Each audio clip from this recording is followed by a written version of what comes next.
Hello again.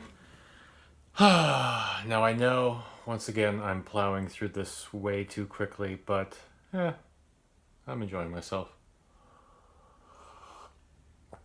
So, next is episode 9, um, which was supposed to occur much later in the series, or I mean, episodes later. I bumped it up because during this time, for one thing, like I said, featured video really just threw me off. I was still kind of reeling from that, but also throughout all of this, I was working on YouTube is my life, and I looked it up just to make sure. Ishmael sent me the script for YouTube is my life in May, so even before I started making the Bernard videos, and so I was getting the ball rolling in May, and it took a long time to make. And I also looked up when I received my first clip, because for a while before I couldn't really do much until I had the music track, because I was going to record the vocals using the track and then do the visuals. So before I had those, all I could do was gather clips once I decided it was going to be a collab video, which I kept a secret from Ishmael because I wanted him to be surprised. And I don't think I actually kept it a secret until very late. I think I did somehow reveal it. I don't know how or why. Maybe he remembers.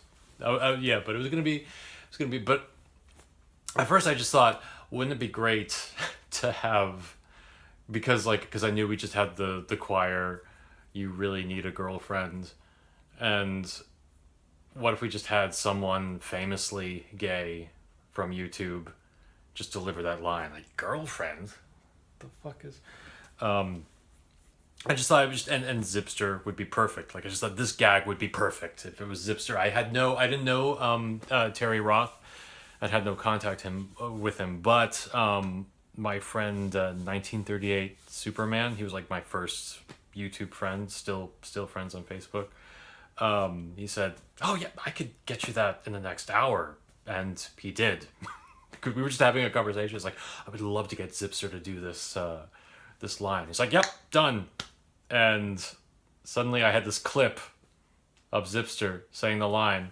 And what was so great is that, especially at that time, people like him were heavily in demand. People were asking them to be in collab videos all the fucking time. And he just, it's like the clip, he's like, "All right, here we go." Like, he didn't know the context at all. Didn't know the context of the line girl. Doesn't know why he's saying girlfriend. So he was so trusting. Because he figured, well, fuck it, who cares? and he became like one of the biggest fans of the video. He every few years, Zipster would leave a comment under the video saying how much he loved it, which was great.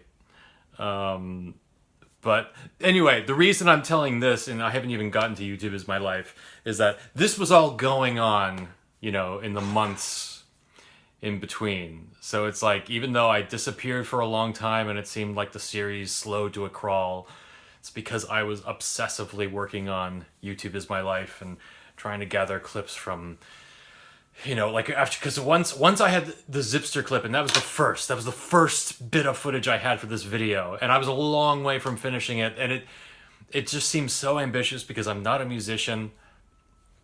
And it just seemed like, it was kind of the way I felt when I started making the Church of Blow videos. It's like, oh, I'm never gonna finish this. This is too daunting, and this is like, it was so there was so far to go, but getting that Zipster clip was like that was a beacon of hope. This is like, okay, I can do this.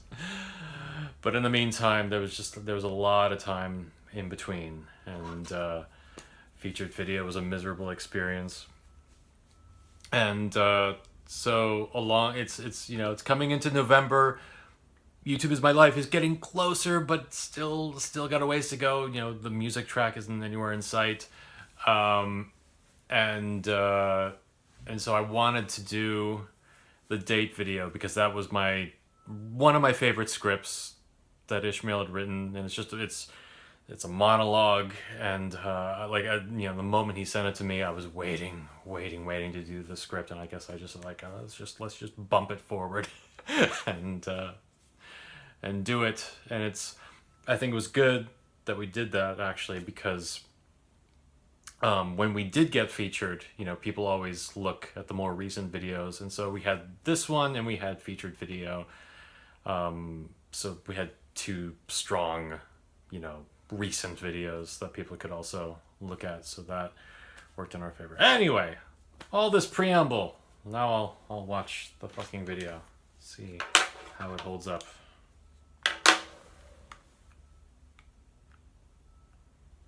Hi, I'm Bernard Smith. That's Smith with an I. We don't use surnames at lead date, just Bernard will do. Oh, should I start again? Please, if you would. Hi, I'm Bernard. I'm a movie star and a Scorpio. Do you really want to say movie star? I mean, you're not really a movie star. I was in a film with Fred Savage. Yeah, but still, being in films doesn't make you a movie star. Freddie is a personal friend of mine. Even so. I met David Caruso once in an elevator. David Caruso? Really? What's he like? He's an arrogant prick, actually. I think maybe you should stick with actor. YouTube celebrity? I think actor. Hi, I'm Bernard. I'm an actor and a Scorpio. Do I have to give my star sign? It's bullshit for the easily led. I don't want to date someone who believes in that horse crap. Only real idiots believe in that. I believe in it. Really? And what star sign are you?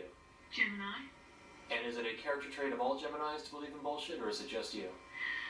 Maybe we should just start again. Hi, I'm Bernard. I'm an actor. I'm 26 years old, and I live in... Bernard was always a year younger than me. I move around a lot due to the nature of my job, but I'm currently resting in Boston. I'm sensitive. That's right. I'm intelligent supposed to be in Boston. And very creative. I like to read a lot. There isn't much I haven't read. I like films, classics, and world cinema, not your popcorn, multiplex, lowest common denominator junk. And I like Doctor Who. I relate quite strongly to the character of the Doctor, actually. Resourceful, self-reliant, adventurous, little eccentric, and despite endless companions down through the years, endlessly alone.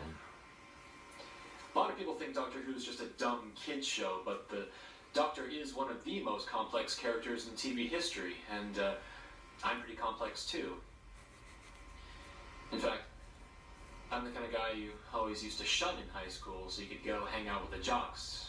Remember that? The skinny kid you used to laugh at when some baller tripped him over in the hallway or spat chewed up paper in his face in the cafeteria? Fucking hilarious, huh? Probably doesn't seem so fucking funny now with a stream of bad relationships with ex-football players behind you. And now you've had to resort to a dating agency because the only men you ever seem to meet are the same caliber of moron as the men you've dated already. But with each new one you meet, more of that muscle has turned to fat. And that makes you realize you're not getting any younger either, and you could wind up with some sack of shit with a tiny reptilian brain who laughs at fart jokes and Carrot Top and sits on the fucking couch, his waist spreading by the hour, sucking down cans of beer as avidly as his sad little blinkered life sucks the ambition out of him, always with the lingering threat of violence. Used to be so exciting when you were 17, until he actually hit you. It was funny then, wasn't it? When the little skinny kid got his friend to ask you to the prom for him because he was too shy to ask you himself? Oh, how you laughed with your little in-crowd friends. Not so fucking funny now that he's a well-known actor who's actually going somewhere with his life, and the guy you actually went to prom with is either dead or in prison. You may want to ease off just a little. Yeah? Just a touch. So I'm looking for a girl between the ages of 22 and 30 who is intelligent, witty, creative, a reader of books. She must be a non-smoker and maybe a science fiction fan. That would be good. I don't really have a physical preference, but you mustn't be as tall as me. That's just freaky. Dark hair is good, or a willingness to dye it. I like a girl with an accent. That's sexy. Any accent will do. Not Bronx, though. That sounds like smog and heavy traffic. That's just horrible. So yeah, get in touch. We'll have a good time. Contact details are added at the end, right? Yeah. Mask of Mandragora 225. Felt like that went well. You can use that? That was pretty unique. Cool. I'll stand out from the crowd. Could I get a copy of the tape? I want to put this on YouTube. Oh my goodness. Yeah, that was fun. I don't quite like. It takes me a while to get into it. I don't like what I do in the opening, the first, minute or so. I think I could do that better now. I always wanted to do this live because I had a couple shows where I showed videos live, and I always thought maybe this I could do as a live monologue. Maybe that'd be more interesting than just projecting the video, but never had a chance to do it.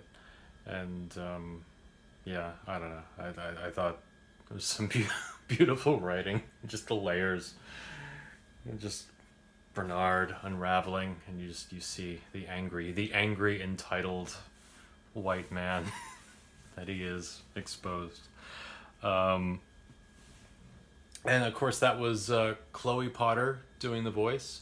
Chloe, who did the arrangement for YouTube Is My Life. We were working together on the song, which is why I asked her to do the voice as well.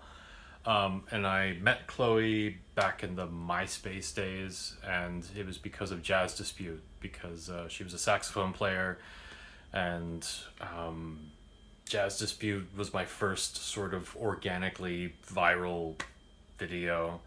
And so yeah, a lot of jazz people started finding it, and we were talking about music, and she studied at Guildhall, I think. And yeah, so when I wanted to do a song, I said, can you do the music? And she did. And I met her this past year for the first time. She's with a jazz vocal group, and they did a show here earlier this year, and we went to see that, and it was very cool. They were honoring a jazz vocalist. I can't remember his name, but a well-known jazz vocalist. Should have looked that up before I did this. But that was really cool. To finally meet her all these years later, 10 years later. Yeah, what else? I don't know. It's a good one. And so the next one. See, I think I desperately wanted YouTube Is My Life to be ready in time for Church of Blow's 1 year anniversary, which would have been November something, end of November probably. And when it was clear that it wasn't, it was like, we should do something. And as I recall, this is like the one case where I think we just decided the day of to do this. It's like, let's just re-upload the first video with a commentary by Bernard. and Ishmael just wrote the script really fast. And I had the video up like an hour later or a couple hours later. So it was like the fastest turnover of anything that we ever made. And here we go.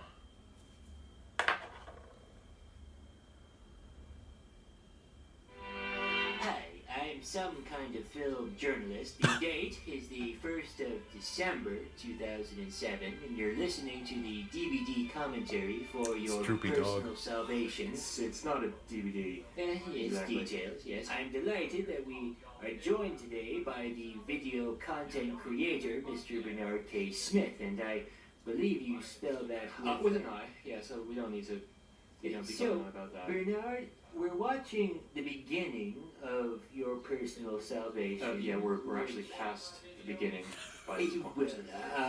Which must have been revealed to an unsuspecting world nearly a year ago. Yeah, exactly a year ago. A year to the day, as a matter of fact. That's why we're doing the commentary. What do you think when you watch an old performance like this? Do you think it's a reasonable beginning, or do you think, Christ Almighty, that's terrible. I look ridiculous. No, I look at that and I think considering how poor the script was, I was pretty damn incredible, like right out of the bat. So you don't find this to be one of Mike's more subtle, clever scripts? If by subtle you mean it only has one line that even vaguely resembles a joke in it, then it's certainly subtle. And the bit about there being 6.3 million videos on YouTube, too, for every man, woman, and child in the state of Mississippi. It's a delightful little. Yeah, it's not even mathematically accurate. I mean, it's sloppy research. Tell us about the costume here. Where did that come from? Same place as the beard. Got it from a generous aunt. How could you get a beard from your aunt? That was a joke. She won't mind. Well, she should. She should mind. I think we're beginning to see why you needed a script writer. I've listened to a few of these commentaries, and I'm pretty sure you're not supposed to be insulting me. Yes, quite right. Polish that turd. Okay, so I feel, as a film journalist, that camera is beautifully positioned. It's almost Hitchcockian. Thank you. So how did you come up with that shot? Why did you decide to place it in front of the speaker instead of behind his head? What? Well, a more conventional filmmaker might have placed the camera behind the head. What the hell kind of movies do you watch? No. It's brilliant. It's innovative. It must have been where everyone else on YouTube got the idea. I'm lavishing praise. Watch me lavish. You're taking the piss. Ask me about the performance. Oh, look, Cornelius just did something really fascinating with his eyes. Look, was that your idea? Hey, stop it. Oh, look, the lighting is really fascinating. And that is that a standard lamp or an angle poise? What wattage is the light bulb? Do tell. Stop. He tells it was an angle poise. Film geeks everywhere will shit themselves with envy. Oh, look, he used an angle poise. I mean, they're the only ones who listen to these stupid bloody commentaries anyway. That's Kind enough. of stupid know-it-all clowns who post their opinions on the Internet Movie Database like anyone gives a fuck what they think. People you cross the street to avoid. I post on the Internet Movie Database. I rest my case. Yeah, are we going to talk about the video at all? Oh, well, let's see. When it comes right down to The it. subscribe screen just no. sits there. Besides, I gotta be at the airport in half an hour. I'm going down to London to interview Mike for the commentaries on the other 41 episodes. Really? Probably won't get any real insight from him either, but he has a BBC sitcom in the pipeline, so people might pretend to give a fuck about what he has to say. Well, that's just plain rude. On the contrary, I've been very kind. Happy 1-year anniversary, by the way. Thanks. It's been quite a ride. Yes, let's just all hope that you've given up and crawled back under your rock before the next one. Thank you. Well, that was. Oh, geez, I'm not moving on to that one yet. That was really fun to do, and I enjoyed hearing that again, because I wanted to do more in audio form, because you can see me running with my fire sign theater influence. I'm influenced by a lot of the audio guys. Fire sign theater, Stan Freberg, Spike Jones. Those are like my favorite things. And that was fun. Like the editing's a little sloppy in places. It's a little abrupt, but no, it's fun because I love doing the overlapping dialogue.